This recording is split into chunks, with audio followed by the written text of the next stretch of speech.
Yeah, I had to learn all this stuff. I'm not from this background. I had never produced music before either. No, not at all. And it just became a gateway to understanding myself and releasing a lot of trauma. And I didn't even realize it at the time. I always understood that I had, some kind of relationship with music, but I wasn't quite sure where it was supposed to be exercised. And then once I had sat down in front of a digital audio workstation and started looking at samples and different sounds, I was like, I hear it. It just became something for me. And I would release certain thought processes through certain songs. And I wasn't even realizing it. I was changing who I was. It was one of the levers that I was pulling during that meditation process and growth process. And slowly I started to realize it. But in the beginning, it just, I always knew I felt different after I produced music.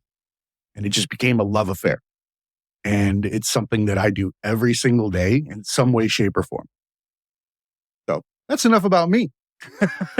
That's a beautiful way to walk into music production. And what a heart-centered way to enter. I feel very grateful for what talents I didn't know I had and the timing with which I received them, because I would have squandered them much earlier in life. I wouldn't have had the same, what is it? No junk, no soul or something like that.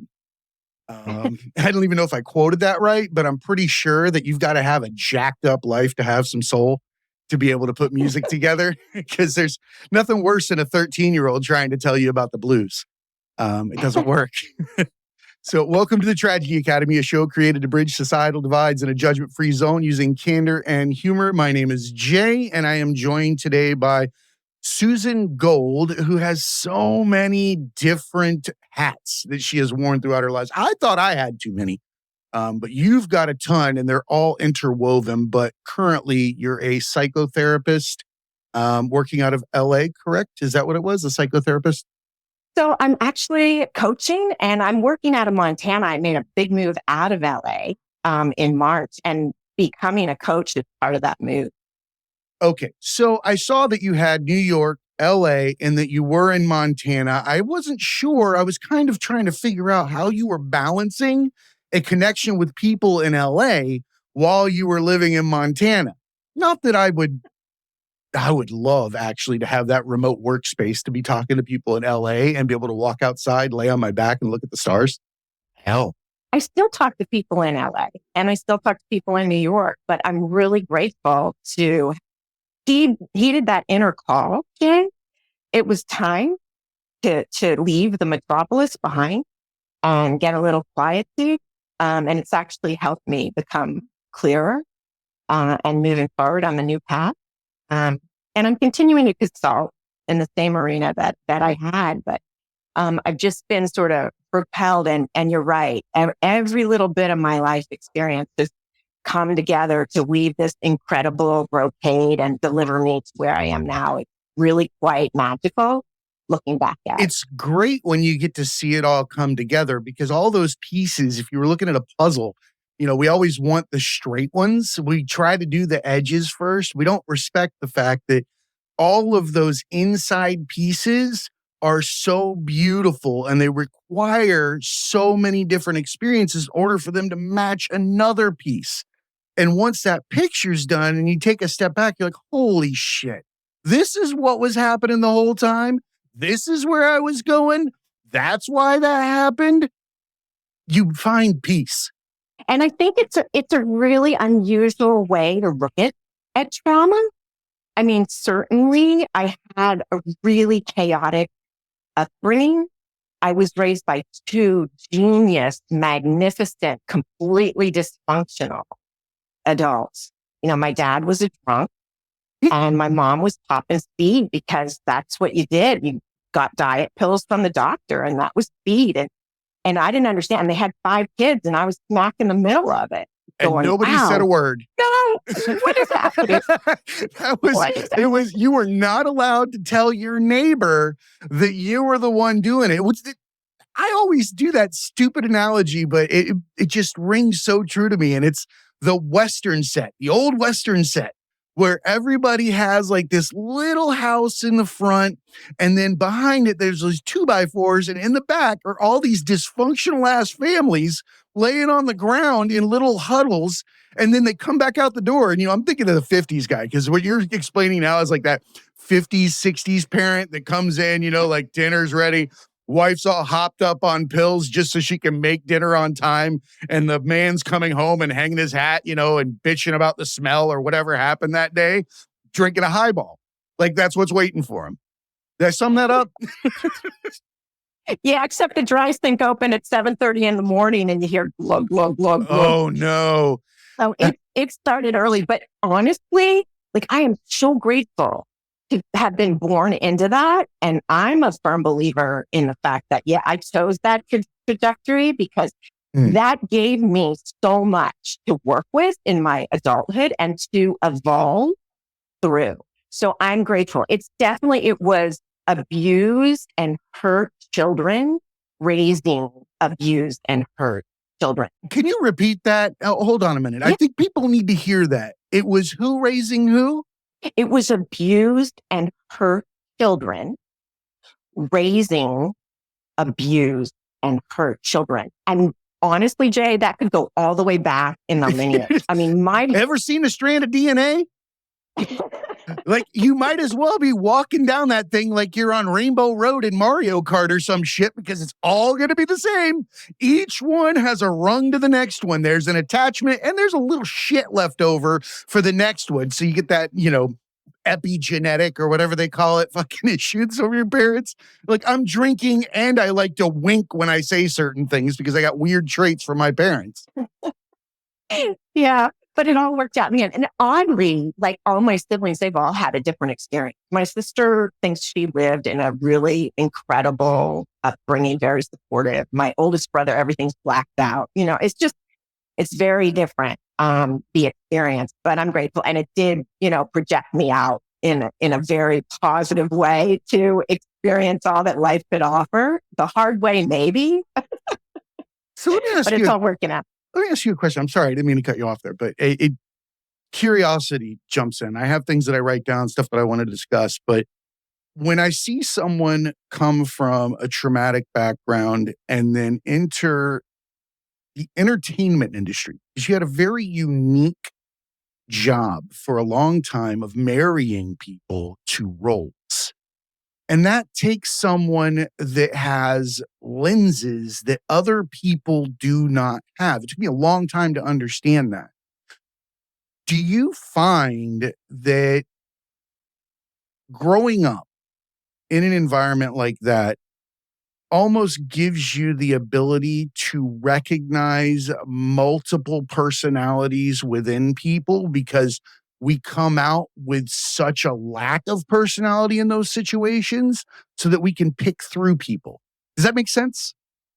It totally makes sense. It's completely insightful. I'm really glad you shared that. I mean, I was dealing with multiple personalities within my upbringing, and I was quite telepathic and very tuned in to like an angelic, bright, white light energy.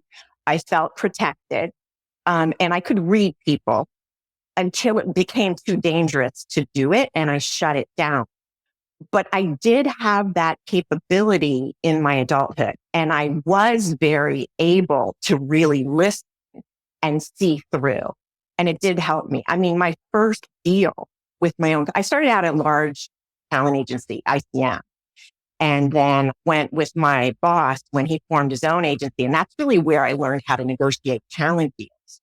But he had a little issue with sexual addiction. He used to call in actresses and have me leave conveniently, and then tried it on me.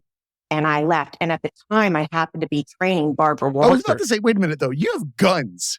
Like, I would not, like, the first picture I saw, I'm like, what is this guy trying to do? Like, I could see you jabbing somebody in the nose just for getting out of line. Like, you're super sweet, but you're also tough as hell. Well, back then it was kind of like, that was the given. I mean, thank God for me too, but it was like expected, as a woman in that arena, you just expect that to come in your way. So like, literally, he chased me around the office and tried to grab my purse. I grabbed my purse. I left. The next morning, I'm with Barbara, training her. She knows I'm rattled. She gets it out of me and she's like, I'm coming down there to work with you this morning and we're going to confront this guy. And Barbara I'm like, Walters? yeah, Barbara Walters. Yeah, God I used to bless watch her, man. She's a champ. She was such a freaking champ. Went after everything. No injustice could go untaken care of. Well, that's because she experienced it herself. And I used to watch her on my beanbag, on my belly in my basement. Yeah, I want to be like this woman someday. And there I was training her. And she offered that kind of friendship. She was awesome. And she also offered me a job with her then fiance, who was heading Lorimar, Merv Adelson. But I had done enough of the assistantship. So I confronted my boss. I took my stuff. I realized I didn't have all my stuff and went back. He had already changed the locks on it. And I didn't take the assistantship with Barbara's fiance, Merv, at Lorimar. I decided to open my own talent brokerage firm, matching celebrities brand, because that's what I had been doing. And my first deal was Donnie Deutsch, who's got a couple of shows and an entrepreneur, was running his dad's ad agency and wanted Andy Warhol to endorse his Pontiac.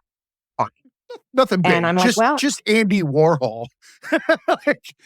I was desperate. Like I was, I had, a month of income in my bank account. I was in an abusive relationship that I didn't want to go back into because I was financially dependent.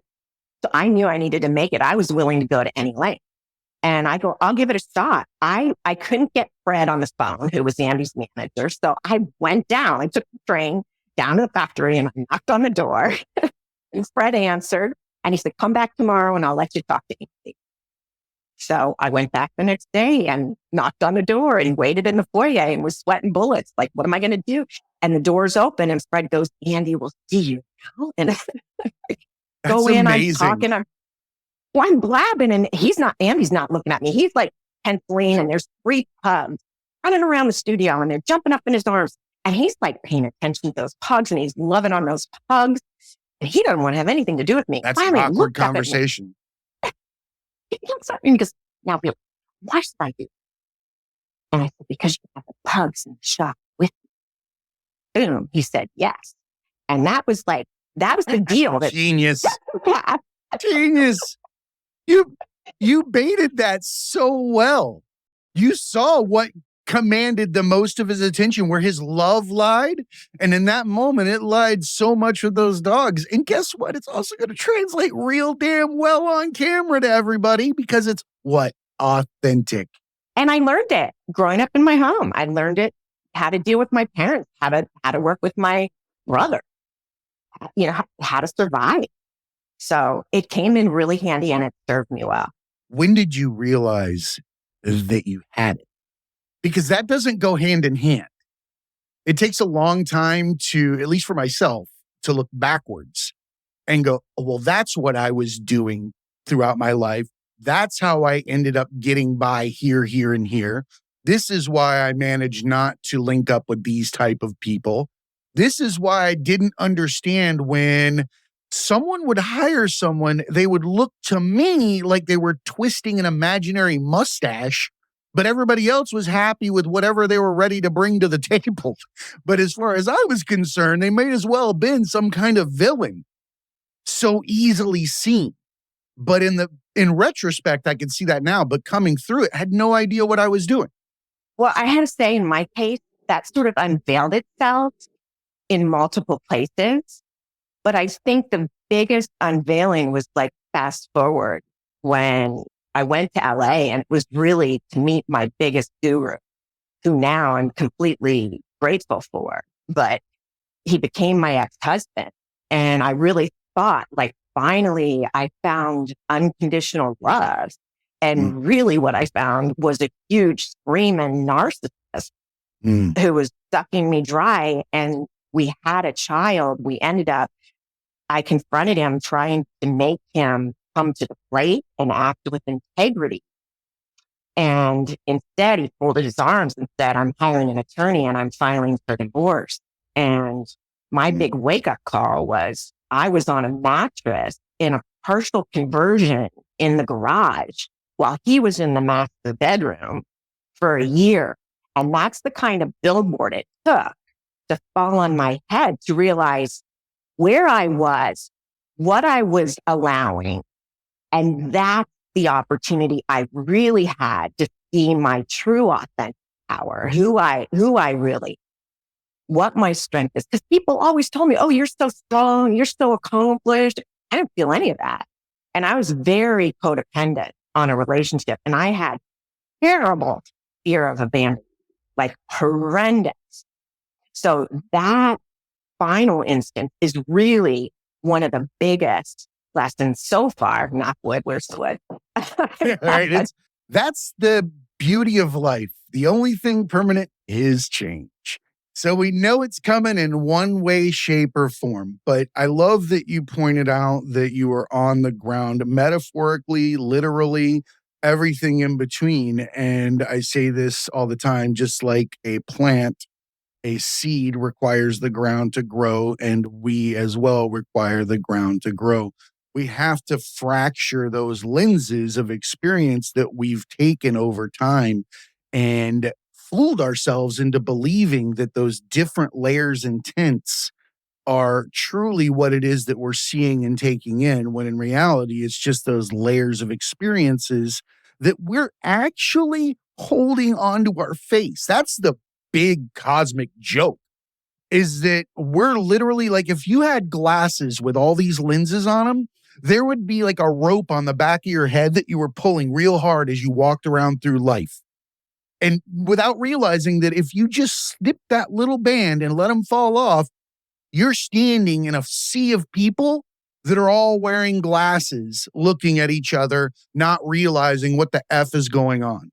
It's so true. I have to ask you though, have you learned that posting all the episodes of the Tragedy Academy that you have, or has that come through other avenues? Because you're very clear about that. It's awesome.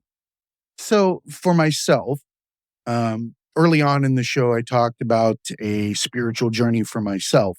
I had gotten to a point in my career where I was supposed to have checked all the blocks. And this was where I was finally going to obtain happiness.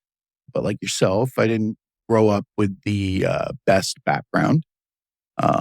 Lived pretty indigent, didn't have a front door for a long time. We had windows boarded shut. We had a cooler for periods of time. You know, we had some alcohol and drugs around, things like that. And I ran. Joined the Army, did some time there, got out, and then I started checking the blocks. Much like yourself, I could see all these different locations where you had excelled, probably hit the pinnacle of the career point each and every time, only to go and find a new one. And I kind of did the same thing because I was lost. I was so lost trying to find who I was in my life that I literally had worn so many masks that it allowed me to start to realize that they're all masks, that everybody has one in the beginning that's issued to them. It's issued to them by their parents. They get up, and after a certain age, they've had enough inputs and they go out into the world. And they have a choice. You can either wear that mask and walk through life and be proud of it, or take it off, even better, or you start to collect them because you get so many personalities. Each time you come across somebody, you have like all these different voices. And it started to dawn on me one day. The more I meditated, I started meditating 4 years ago as well. And it started to allowed me to see the fractures in things because time had slowed down, right? And it allowed me to see those personalities that were coming out, i.e., when you pick up the phone, you talk to your mom, you've got one voice. When you pick up the phone, you talk to customer service, you got a different voice.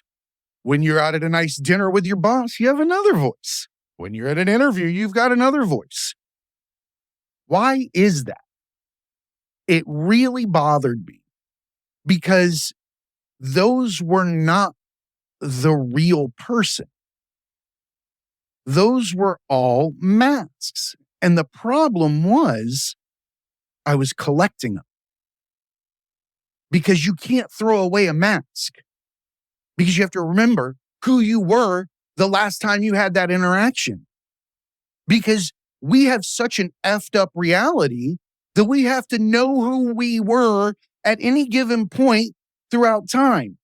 So what does that become? Big fucking bag like Santa Claus full of shitty masks over your shoulder that the older you get, you literally look like you're trying to find change in the bottom of your Nana's purse to get your mask right before you have a conversation with somebody, and it's covered in fucking sticky candy and dirt and everything in between. Like, we function this way though. But it dawned on me one day that I don't have to do that. That all I had to do is just take it off and give me a shot. Stand up, run out there, and just start acting like a goddamn fool. The reason why I say that is because you spent time with my human spirit animal, Jack Black. And when I look at him, this is what I'm describing. It's somebody that acts on impulsivity with a connection to who they are, knowing that it will be received a certain way because that's how we're designed. He's accepted that he's an authentic puzzle piece and he hands himself to everybody. And we're always open arms. Why? Because he's real. You get what you get. That's why we love him. That's why we love artists. That's enough from me. I get on tangents with this because it's just something I'm very passionate about. Because I feel like we take the burdens of our life, our experiences, and we wear them when we don't have to. Like they're chains. Remember the Junkyard Dog? Like back in the 80s and 90s in wrestling, he always had like toe chains and all that stuff around his neck. I feel like those are the shitty experiences. And I think that the real sort of metamorphosis and transformation for me was to realize that I was carrying that dogma and to really say, wow, well, how is this serving me? Let me look back. And that's when I could really gain clarity and see that. I mean, that divorce experience was such a gift. It didn't feel like it. It felt really unjust. I mean, this guy, like, he didn't come to the plate. I was flagging like most of the bills and stepping up. And then in California, it's 50-50. And he was literally trying to take the home I bought for our family away from my son. I had to buy my home for that time, you know? Ugh. And it showed me, hello, you're not a victim. You can say no to this. You can draw a boundary. You don't have to drag this along to be okay. I mean, it was like a really tough example. And a lot of women don't get out of those relationships. They stay in those relationships for life. But, you know, I'm really proud of myself that I walked through because it was an incredible gift on the other end. I mean, I'm free. I'm so much more free now. And I see how much more I can go, you know, but I have so much freedom now from recognizing that setup, that scenario, that I'm a victim. It's a comfortable chair, isn't it? Well, yeah. We pretend like it's not, but that damn thing's like the 1990s Barca lounger of fucking chairs. It's like that one in Brookstone with the leg massager. You slide your hands in. Everybody acts like the victim chair is that one in like the corner of the room in elementary school that you had to sit in. It's not that one. It's a beautiful chair because nobody can get out of it, or nobody can get out of it for you. No, you got to lift your You get to sit in it with no shame. Yeah. Victim cancels shame. Victim cancels action. What I heard you saying earlier was actionable steps to get what you want in life. I don't think a lot of people think that it's having some kind of drive or it's a goal or it's any of these other things that are not tangible in the now. Right? We can have dreams and aspirations and we can have things that we want to overcome. But for all intents and purposes, it's only now. And the only way that you can create something is to spin it in place. If you spin it in place and you create in place, then you're going to move forward. Every person you see out there that's fucking successful and happy, they're just doing what they love and spinning in place. They're not worried about what's coming or what went, just making, creating. I don't care if you're an actuary or a fucking, journalist or whatever the hell it is, whatever you're inclined to do. But action.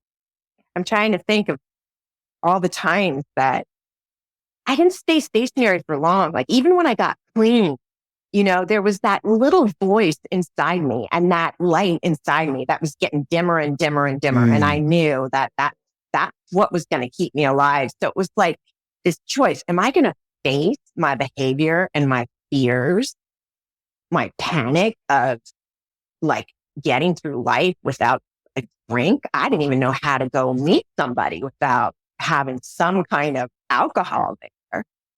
Like to really face that down and stand up and say, okay, this isn't working. This isn't what my life was supposed to be. I'm hanging out with really seedy people. My career's going nowhere. Like I got to step up to this. It takes a lot of courage, but man, did that project me into a whole new area Alcohol's a of life. bitch. Yeah, Alcohol is the nastiest of energies that you can consume out there that we don't discuss in manners that we should. So I had an analogy that popped into my head this morning. I like metaphors and analogies and descriptions and things like that. And I was trying to figure out one, and then alcohol just came up, right? I try to explain to people what yoga or meditation or exercising or any of those things means to me and how I can utilize it to navigate, say, my mental health or my overall well-being, because they're all interconnected. And the analogy I came up with this morning when I was thinking about this was like, imagine like that little soft towel that you get when a baby's born, right? You get that nice little soft towel and you go throughout life and you use this towel, but this is you. You get it soaking wet. You fill it with all these things and you get dirty and clean and dirty and whatever. But for me, exercising or meditation or yoga was a method for me to wring out whatever that liquid trauma or stress was that existed in the hand towel that was my body, right? So when I approach yoga, my process is I can think about it spiritually and I understand it. But I also understand that for some people, it gets into this area that they're not allowed to think in because it's scary or whatever it is. So my explanation is that twisting and contorting of the body, that movement that they're making is simply a different method to wring out the same rag. They're wringing out their spiritual grinds and liquids by twisting themselves or running. Let's say you do calisthenics. Well, that's taking the towel and fucking shaking the water out of it or the dirt. It's just different ways to approach it. But at the end of the day, we're all finding different ways to clean ourselves out and utilize those ways to get to a more centered space. Which is so exquisitely beautiful. But I also have to share that I took that to the extreme. I took it to the other side of the table. Like I was studying dance since I was 3 years old and always, physically active, and sort of using that to control the chaos around me. And it really became exacerbated as I was in that abusive marriage that I didn't really understand I was in. And as an adult, I became like a crazy athlete, training like an NC2A champion, even told I was marathon. And then my body became so tired and drained. I decided, okay, I'll spread it out over 3 things. I'll start triathlon. So I started triathlon. And then I couldn't triathlon anymore because of the injuries. So I'll start swimming. And I became like a nationally ranked swimmer, having not done it before, ever. And throwing kettlebells and going into the hot yoga room and using it like it was heroin to get through my day, because I was in this marriage that was so excruciatingly painful. I wanted to do anything I could to numb it. So I had to, and then I couldn't, I had a national ranking and I was training like a dog. And the next thing I knew, I couldn't walk around my block. And this was my identity. Like I had world champions and Olympians who were in the next lane swimming next to me and that I was taking training from, lauding Spent for a my lot work. of time on that mask. Yeah. A Totally. lot of You time got on that. it. Now, you later, that was like one of those mandalas that you see in like a monastery with sand. Like they're just sitting there, but that people will put everything into it. And what you're describing is a beautiful mask and proving at the same time that we are infinitely capable of anything possible. It's just a matter of whether or not we're doing it authentically. Because if we're doing it for somebody else or some mask, we can be successful as fuck, but we still look dead as shit behind it. Yeah. And then it gets ripped, it got ripped off, and I consider myself fortunate. You got your Halloween mask snapped. Remember back in the day when they used to grab it and had that rubber band on the back? Somebody popped your mask. Just don't take my damn candy. Oh, they popped your mask, took your candy, and pushed you down. That's what it takes in life, though. I want that. Like, you don't have character if you haven't been kicked over and had your Halloween candy stolen. So another identity came flying off, and I had to deal with it. I had to pick it back up and identify myself differently. Yeah, it's been amazing. Like that, I'm finally getting to a place where I'm starting to understand self-love. I mean, so many times I would like drag my A out of bed at 4 a.m. And in Southern California, you think it's warm. It could be 38 on deck and 75 in the pool. It was like frosty. I'm so grateful I don't have to do that anymore. Yeah, it's amazing how we can find our bootstraps when we're on the ground, because there's nowhere to go but up at that point. Like you can slither around on there. You can crawl around on your belly for a long time. But eventually you're going to get hungry. Eventually you're going to need some sustenance. And the cool design about this freaking machine we walk around in is that it has these fail safes that don't let you quit. Like we think we can breathe for ourselves. Catch your breath.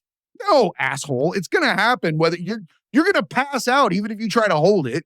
You're going to go get food if you're starving. You're going to get up, and people get so desperate they drink their own urine. Okay. Do you get what I mean? Eventually you got to get up and get moving.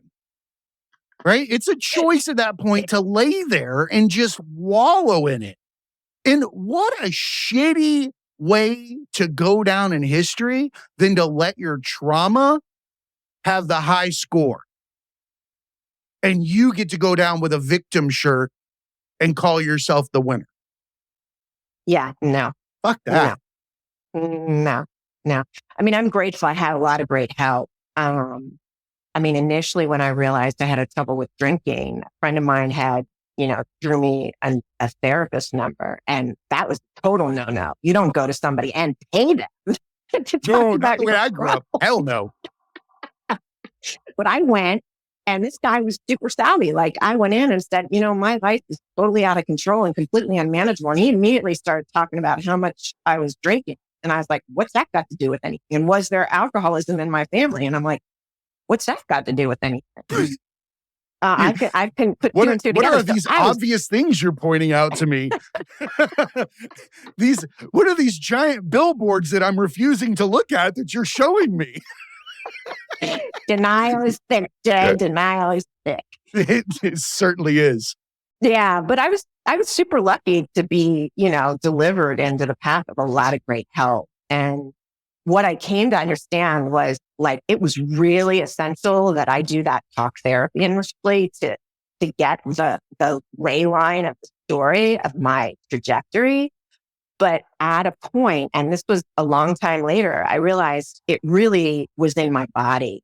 Like I really respond somatically, which means in my body. And I hold trauma in my body. Because you can't express feelings as a child that's in a traumatic environment. You find ways to self-soothe. We think we're self-soothing it, but actually those are code words for cancer and other ridiculous, things that we bring upon ourselves to a certain degree. I'm not saying that we're like, hey, give me cancer.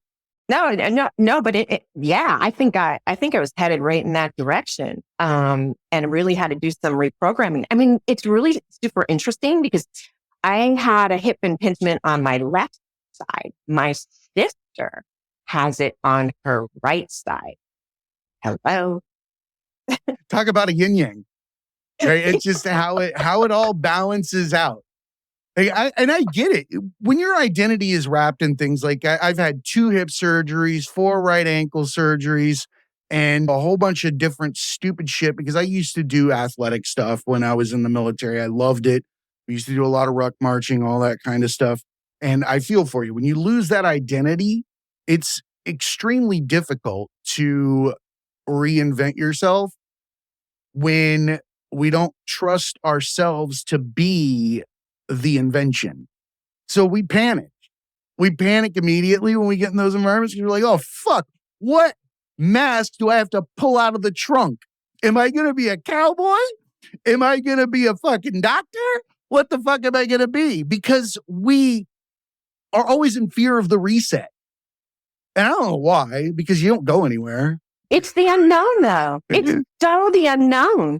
Dude, like I've been in this box. I've compartmentalized my trauma.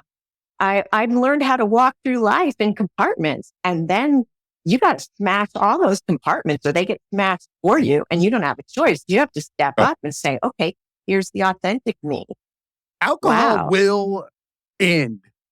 It does not have a final destination that looks like an oasis.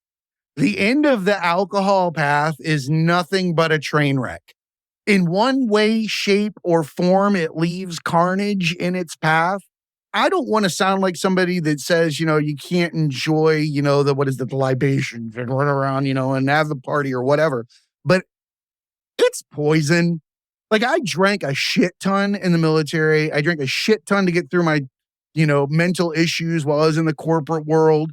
I was, drinking when everybody went to sleep because then it was my time. I could then, relax finally and be myself. I know that now, but alcohol, dude, is nothing but a low vibrating bunch of crap in a bottle. It doesn't elevate you above your problem. It actually drags you underneath it and makes you lay under it like clouds. Whereas other things will bring you above the clouds, kind of like a fucking Jetsons apartment. Like that's the kind of stuff that you have to do. But the alcohol fucking, it's like strapping weights and chains to your ankles. I think certainly if you have an addictive personality, that is true. Because I can take just about anything and take it out, make it an addiction. Yeah.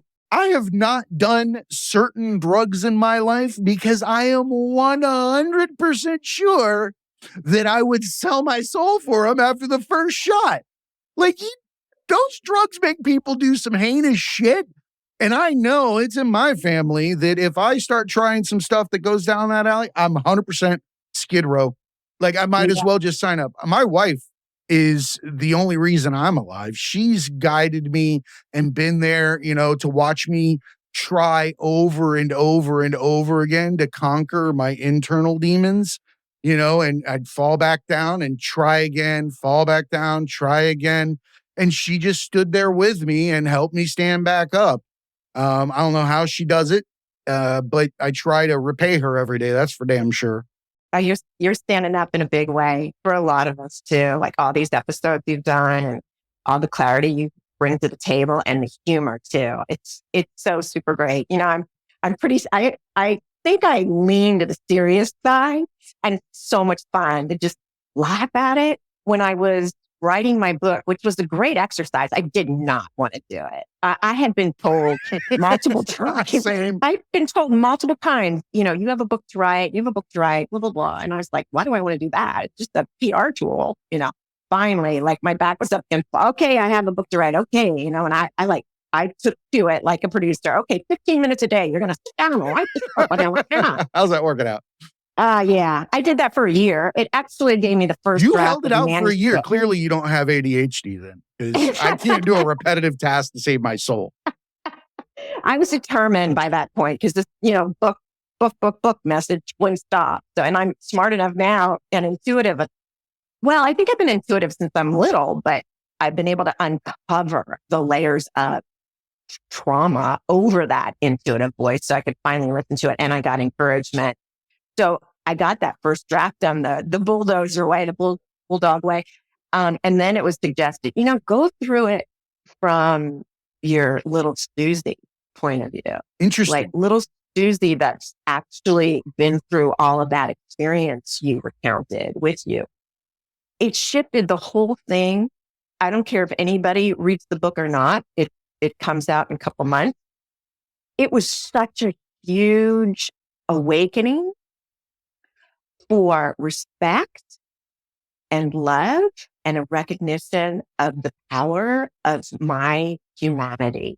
Susie deserved that. It's beautiful.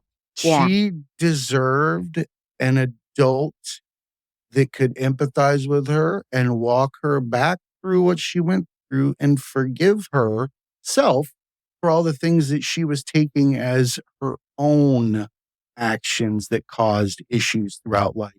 Because a child is not responsible for being a child. And I see a lot of us struggling with that, just hanging ourselves so heavy and high for stuff that really is not stuff. It's addicts. That's a rough one for addicts. Reconciling the past, the actions, the different forks in the road that you chose that you wouldn't have if you weren't driven under that addictive mind.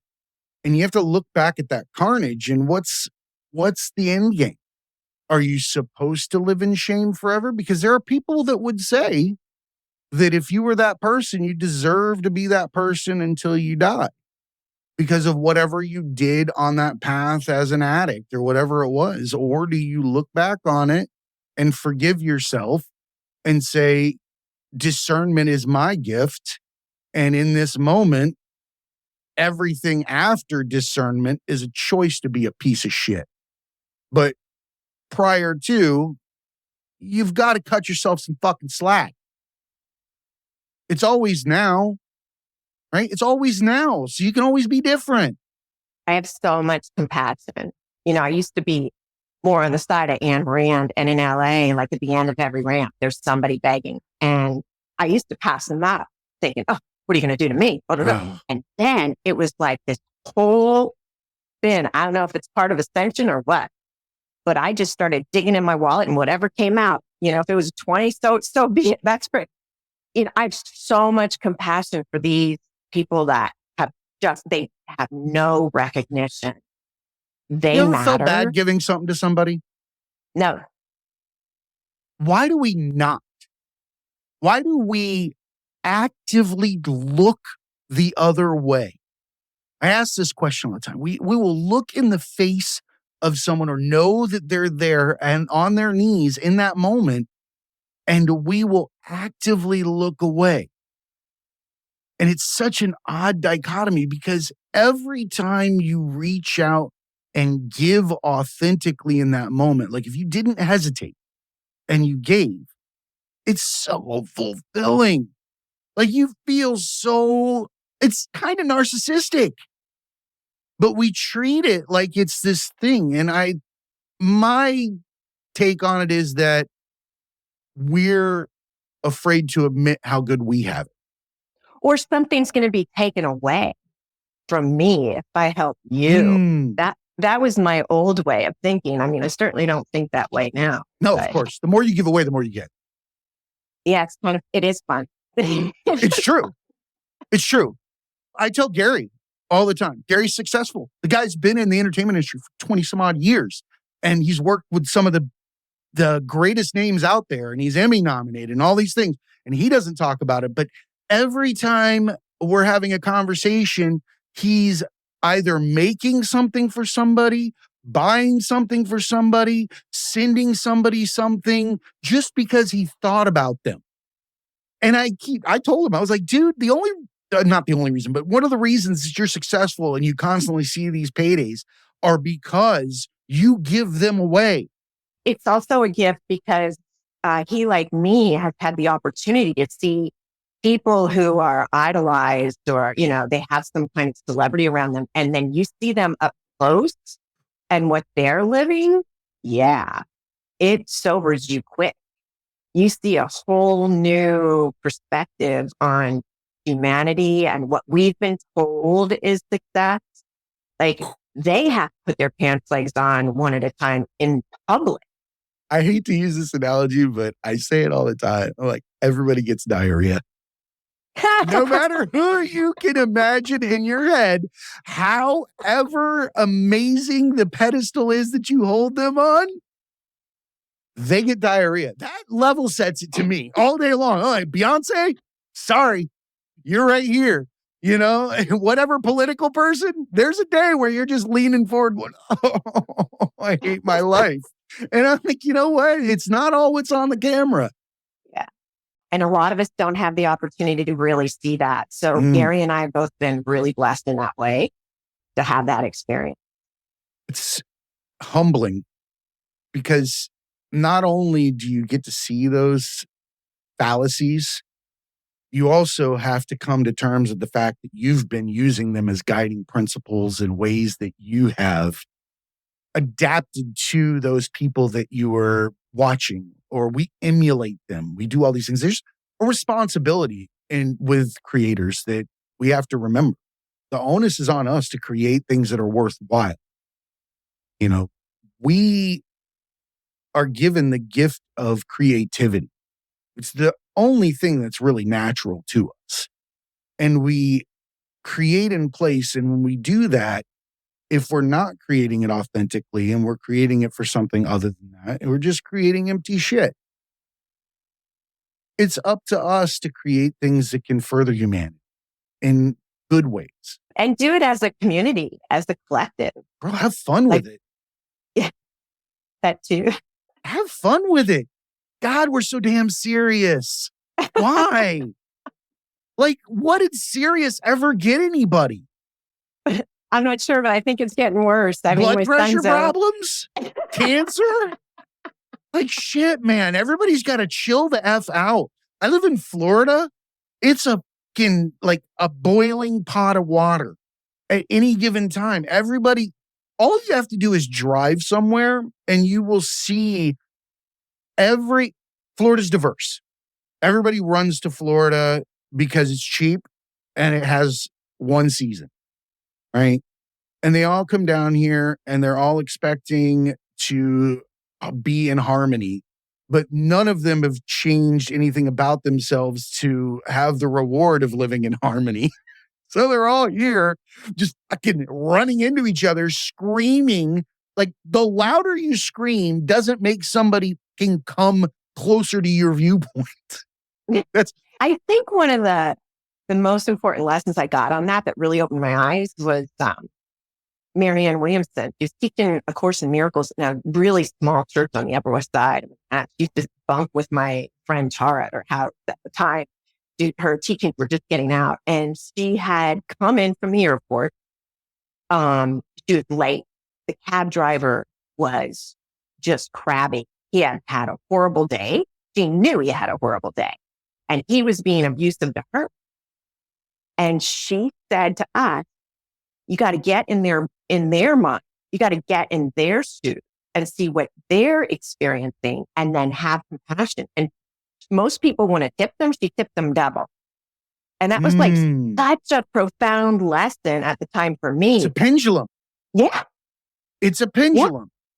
We don't realize that we have the force to turn things in the opposite direction at any given moment.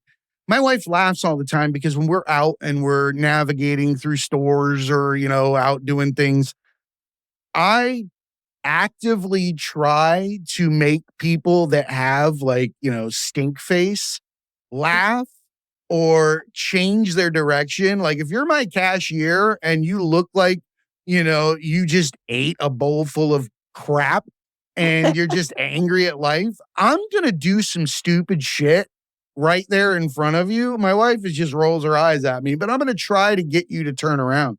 I might even tell you that whatever has got that face on you right now is not fucking worth it. I'm not afraid of that anymore because I've identified that that's who the fuck I am. Like, we have the capability, if you feel inclined to give a high five when you're running through fucking Target, that's because you were supposed to give a high five. Somebody that was standing there walking by needed that high five. Jack Black is a walking fucking high five. Oh, yeah. Oh, yeah. Right? He would know. He would run down the aisle and put up his hand because he knows everybody needs a fucking high five. But and for all intents and purposes, what I'm saying is that we're puzzle pieces. Yeah. Your high five is somebody else's fucking broken heart. Or it's their lifesaver. It That turns moment. them around. Yeah. So easy to be that moment. Yeah. But we try so hard not to be because we want them all for ourselves. If somebody else moves up, then what does that mean about us? Yeah. We must have moved down. Why can't we just all fucking take the glasses off again and realize we're all standing on the same spot? I think we're coming around to that. I really have a lot of hope. I agree. I think that it's coming to a head. I think that much like a toddler, when they scream, if you stop looking at them and you stop making what they're doing acceptable, then they're going to go away. They have to stop because they want to be part of the bigger group. Nobody wants to be alone. If we stop allowing people to be shitty in the moment, and I'm not talking about busting a Karen or some stupid shit like that, but just recognizing when people are being bigoted, sexist, misogynist, in whatever way, shape, or form that it is, make it unacceptable. Immediately set the fucking benchmark. You tell people, no, absolutely not. I come from the fucking South with the shittiest redneck areas, with the racist people, and I fucking have zero tolerance for that. If you even hint at something that sounds like it, I'll yank your chain in a fucking second. And you know what that does for me? It does two things. One, makes me feel good for fucking changing somebody, or helping out in some way, shape, or form. And also keeps it out of my fucking life. Make it a non-negotiable. All these things that we've found undesirable in society, that are not conducive to all of us loving each other and adapting to our cultures and things like that, fucking chuck them. Kids, we're all kids. Eventually, they'll stop. They'll stop. Take power away from things. Don't let people rent space in your head. That's a huge one for me. The roommate. There's two ways you can look at it. One, don't allow somebody to squat in your fucking head after they've done something to you. That's ignorant. We don't keep squatters. We fucking evict them, And then the other is, next time you're talking to yourself really shitty, ask yourself, if you had a roommate, would you say all the things you're saying to yourself to them? And if you did, who the fuck would you be? Or would you say that to your 3-year-old self? Yes. The moment that we can separate self-talk from what we're taking in as our self-worth from other people, there's a divisor in there where you start to figure out that you're writing your own script. That's why I love the entertainment industry now. The little bit of time that I've spent around it, it becomes more and more obvious that the people that are creating from authentic places are the ones that create things that come true. Mhm. Star Trek, all of the different items that we've produced and said we're going to space, or we're creating this new drug in this different direction. We're going to documentaries, things like that. For some reason, the ones that create with love, or you see that artist, A, we love them. We always flock to them. And B, the shit comes true. It comes true. We're writing our script. We have to definitely. be. We have to be. Because there's no future. I've never been there. It's now. It's a gift. It's the present. Aptly called.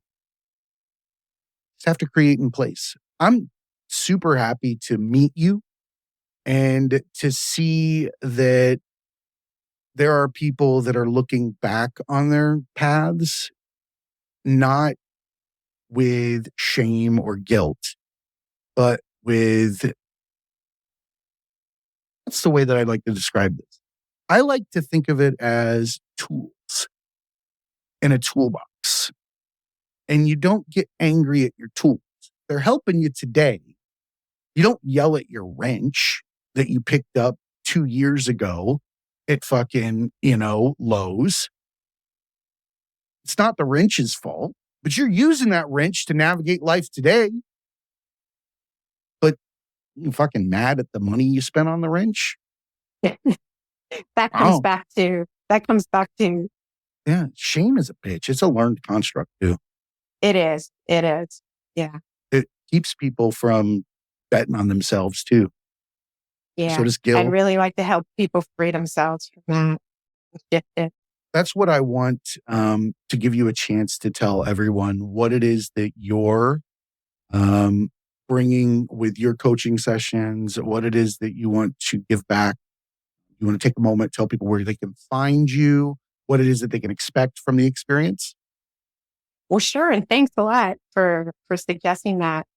I mean, my goal, having lived through what I have, is to share with you what's possible if you're open, and to help people treat themselves with kindness and compassion, and to really look at their difficulties, whether they're in the midst of them, they're in the past affecting their present, or they're projecting them into the future and creating it's all that sorts reality. of ridiculous the way that we put this all together.